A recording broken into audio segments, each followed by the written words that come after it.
नमस्कार, मैं हूं फरहान। एशियन स्काई न्यूज में आप सभी का स्वागत है। 2014, 2019, 2017 और उसके बाद भी उत्तर प्रदेश के विधानसभा चुनाव, इन सब में भारतीय जनता पार्टी को प्रचंड जीत प्राप्त हुई। लेकिन हम यहां बात करेंगे उत्तर प्रदेश विधानसभा चुनावों की।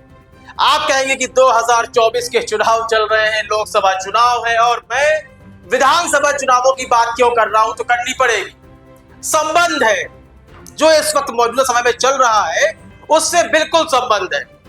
आप सभी को याद होगा कि लगातार 2 बार उत्तर प्रदेश में भारतीय जनता पार्टी ने जिस तरह से चुनाव जीते हैं, जब उसकी व्याख्या की गई, हार के कारण ढूंढे गए, जबकि ढूंढने की आवश्यकता थी नहीं, क्योंकि चुनाव से पहले ही पता था कि कारण कौन बनने वाला है। वह कारण एक तरफा बहुजन समाज पार्टी थी, मायावती थी। आप उत्तर प्रदेश के अधिकतर सीटों में देखें किस तरह मायावती ने वोट काटने का काम किया है, और मौजूदा समय में भी मायावती वोट कटवा के रूप में सामने आ रही है। मैं बात कर रहा हूं दिल्ली के चांदनी चौक की।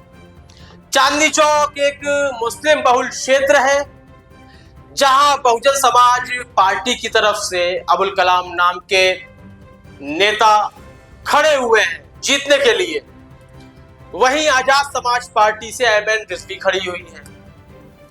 दोनों जीत दर्ज करना चाहते हैं।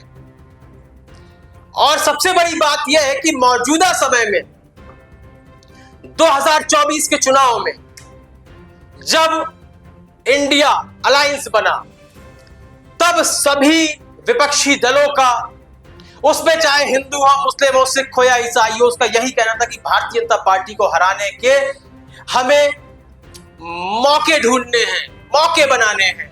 लेकिन आपको लगता है कि एक मुस्लिम बहुल इलाके से दो मुस्लिम उम्मीदवार खड़े हुए हैं, कुछ निर्दलीय भी हैं।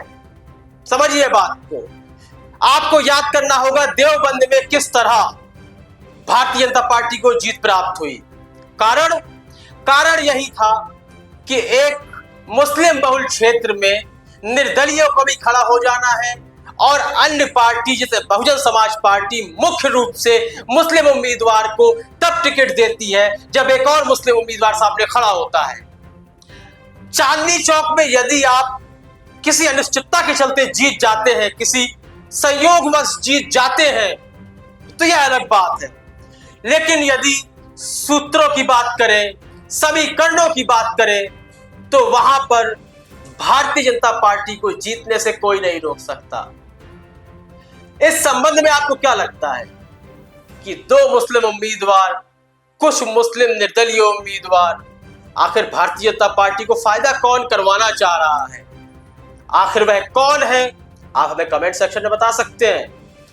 तो कमेंट सेक्शन में अपनी राय अवश्य दें। कार्यक्रम को लाइक करें, शेयर करें, चैनल को सब्सक्राइब करना बिल्कुल भी ना भूलें। तब तक के लिए इजाजत दीजिए। धन्यवाद।